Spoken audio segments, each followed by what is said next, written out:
Let's sit down and have a very serious conversation about the definition of justice in the United States, because something happened on December 1st, 2025, that completely upends the narrative regarding the war on drugs. If you have been following the headlines, you might have seen a brief mention of a pardon. But to truly understand the gravity of this situation, we have to look past the headline and look at the sheer scale of the numbers involved. Donald Trump has issued a full presidential pardon to Juan Orlando Hernandez. Now, that name might sound familiar to those who follow international geopolitics, but for the average American, the significance might be lost. So let's be crystal clear about who this man is. Juan Orlando Hernandez is not a low-level offender who got caught with a small amount of narcotics. He is the man who led Honduras from 2014 to 2022.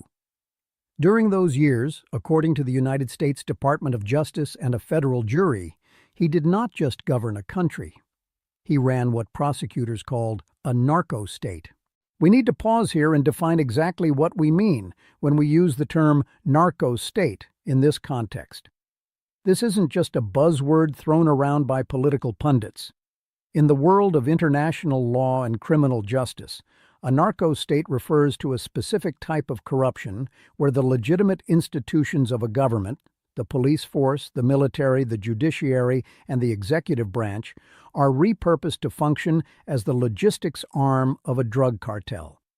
It means the very people sworn to uphold the law are the ones breaking it on an industrial scale.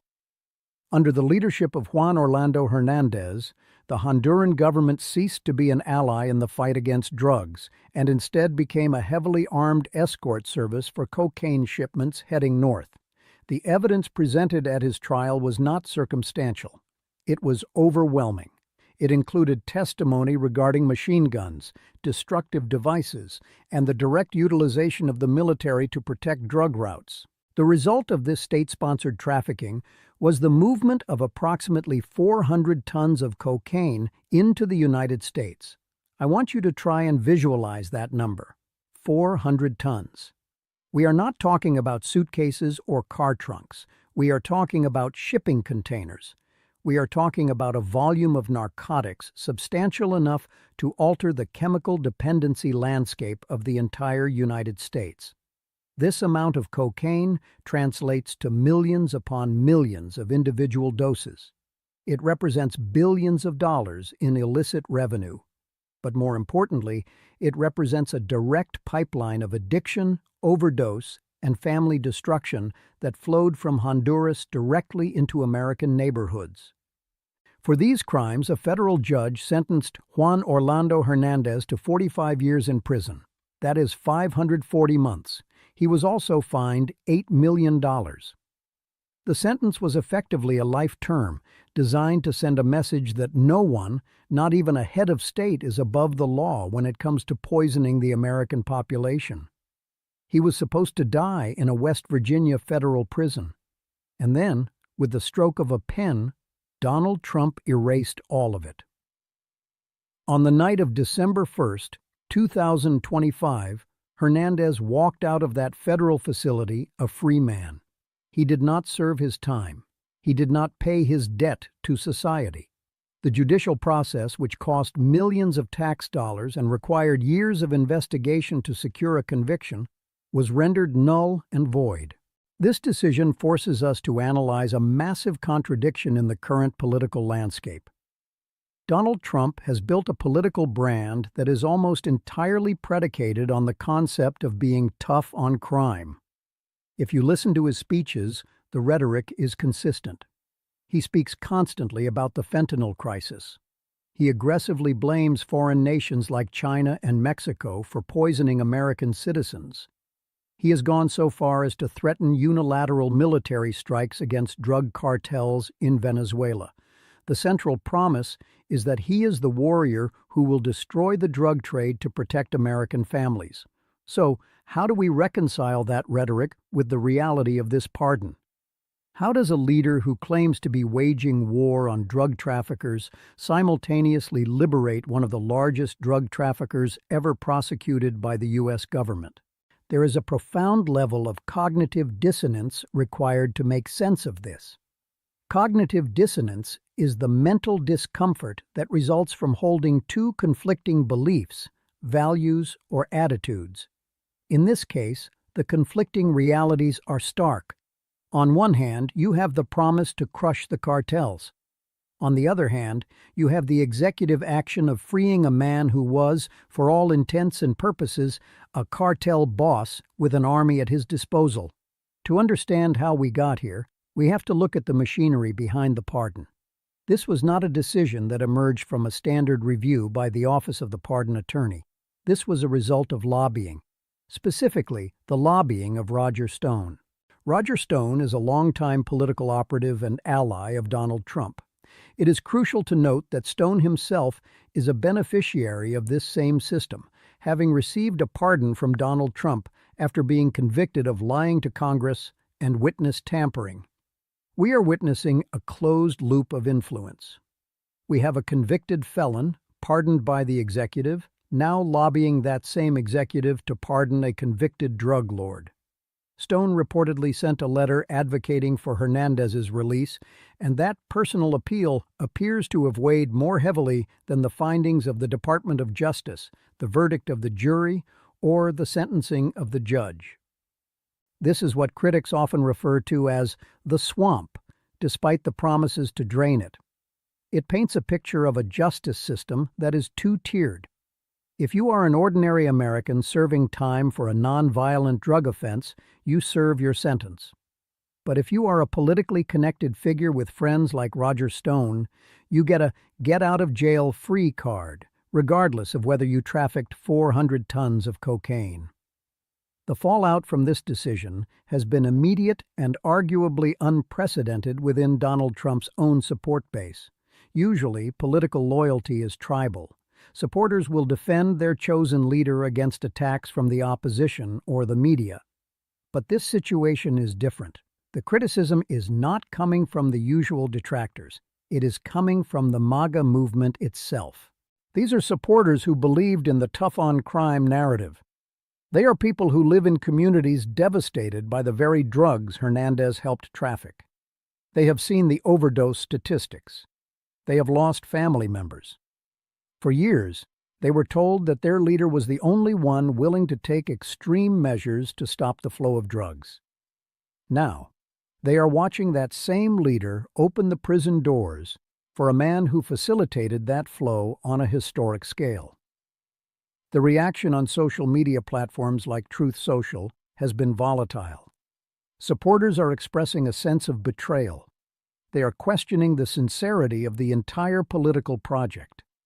They are asking a very simple, dangerous question. Is the war on drugs real, or is it just a performance? When a political base begins to fracture like this, the leadership usually attempts damage control. However, Donald Trump's response has been to go on the offensive.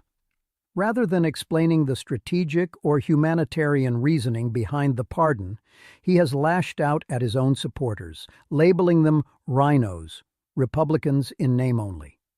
He has vowed to issue even more pardons, doubling down on the controversy. This behavior suggests a spiral.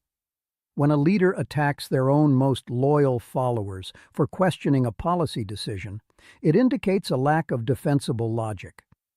There is no way to logically explain to a mother who lost a child to an overdose why the man who shipped 400 tons of cocaine into her country deserves to walk free. Because there is no logical defense, the response becomes an attack. We also need to consider the geopolitical signal this sends to the rest of the world. The United States often pressures Latin American countries to crack down on corruption and extradition. We ask them to risk their lives to arrest cartels' leaders and send them to the U.S. for trial. We tell them that American justice is firm and unyielding. What message does the release of Juan Orlando Hernandez send to those allies? It tells them that American justice is transactional. It tells them that if a drug lord has the right political connections in Washington, their conviction is negotiable. It undermines the entire premise of international cooperation on narcotics enforcement. Why should a police officer in Honduras or Mexico risk their life to arrest a trafficker if the U.S. president is just going to pardon them later? Let's look deeper at the specific crimes to understand why the political prisoner argument fails. Some defenders of the pardon are trying to claim that Hernandez was a victim of a witch hunt, or that his prosecution was politically motivated by the Biden administration. This ignores the timeline and the evidence. The investigation into Hernandez began long before his conviction. The evidence gathered included financial records, recorded communications, and witness testimony from other traffickers who detailed specific bribes paid to Hernandez in exchange for protection. This wasn't a case of a politician being targeted for their views. This was a case of a criminal enterprise operating out of a presidential palace. The jury convicted him on cocaine conspiracy charges and weapons charges involving machine guns. These are violent, destructive crimes. To frame this as a political persecution requires ignoring mountains of forensic and testimonial evidence. The role of the pardon power in the Constitution was designed as a safety valve. The Founding Fathers intended it to be used to correct miscarriages of justice, to show mercy where the strict letter of the law was too harsh, or to heal national wounds. It was never intended to be a tool for personal favors or to subvert the rule of law for the benefit of connected elites. When a pardon is used to free a man responsible for 400 tons of cocaine, it degrades the institution of the presidency. It transforms a constitutional power into a mechanism for corruption. It reinforces the cynical belief that everything in Washington is for sale, including justice. We are left with a stark reality. Juan Orlando Hernandez is free. The 45-year sentence is gone. The $8 million fine is likely uncollectible. The victims of the violence and addiction he facilitated have been told effectively that their suffering does not matter as much as Roger Stone's lobbying efforts. Donald Trump is currently threatening military action against Venezuela for drug trafficking while simultaneously liberating a Honduran drug trafficker. You cannot have it both ways. You cannot claim to be the savior of the American family while releasing the architect of their destruction. The hypocrisy is not just a political talking point. It is a fundamental betrayal of the public trust. As this story develops, we are likely to see more friction between the leadership and the base. The tough on crime slogan has been hollowed out. It is easy to be tough on street-level dealers. It is easy to be tough on powerless criminals.